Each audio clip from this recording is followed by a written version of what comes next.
राधे राधे महाराज जी, आपके चरणों में कोटि कोटि प्रणाम।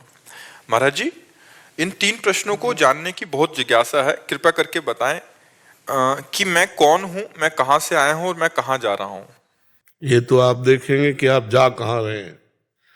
इसका प्रश्न है, जो आखिरी प्रश्न है आप कहाँ जा रहे हैं, तो आप देखेंगे मार्ग हम आपको बताएंगे कि आप पहचानो कहाँ जा रहे हो।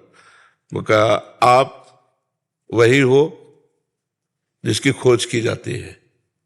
तत्त्वम् असि। अगर अंश भी स्वीकार करे तो पूर्ण का अंश पूर्ण ही होता है। पूर्णमदः पूर्णमिदं पूर्णात् पूर्णमुदच्यते पूर्णस्य पूर्णमादाय पूर्णमेवावशिष्यते।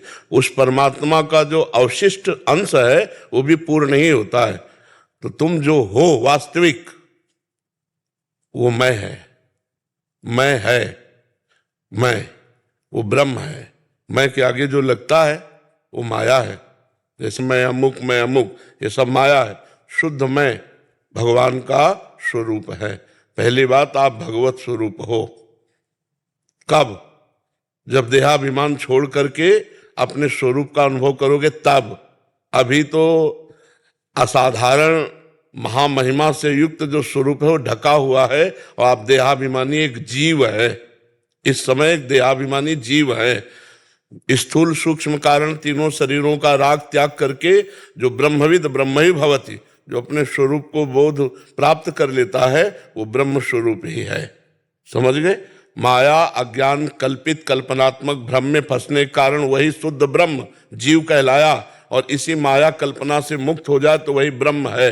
ठीक है? न कहीं जाना है न कहीं आना है, सर्वत्र तेरी सत्ता है। अब तू अपने आप को भूल करके मायाकृत इस आकर्षण में फंस करके अब नरक जाने की बात सोच रहा है, या स्वर्ग जाने की सत्कर्म कर रहा है, या परम पद में पहुंचने के लिए भजन कर रहा है। अब ये आपको देखना पड़ेगा आप कहाँ जाएंगे। इसका निर्णय तो आपका आचरण बताएगा, आपका चिंतन बताएगा, आपका लक्ष्य बताएगा। आपका लक्ष्य क्या है ये आपको बताएगा। आप परमात्मा स्वरूप हैं, आप कहीं नहीं आना न कहीं जाना। स्वप्न का भ्रम में पूरा, यहाँ से आप ब्रह्म स्तंभ पर्यंतम सर्वम मायामयम जगत, यहाँ से लेकर ब्रह्मलोक तक मायामय जगत है। तू सत्य है, परम सत्य है, त्रिकाल सत्य है। अपने स्वरूप को जान, तत्त्वम् असि। समझ पा रहे हो आप? ये शुद्ध अध्यात्म की वार्ता है, प्रपंच मिश्रित नहीं, शुद्ध अध्यात्म की वार्ता। अगर साधन करते हो तो हमारी बात समझ पाओगे, नहीं हवा में उड़ जाएगी ये बात।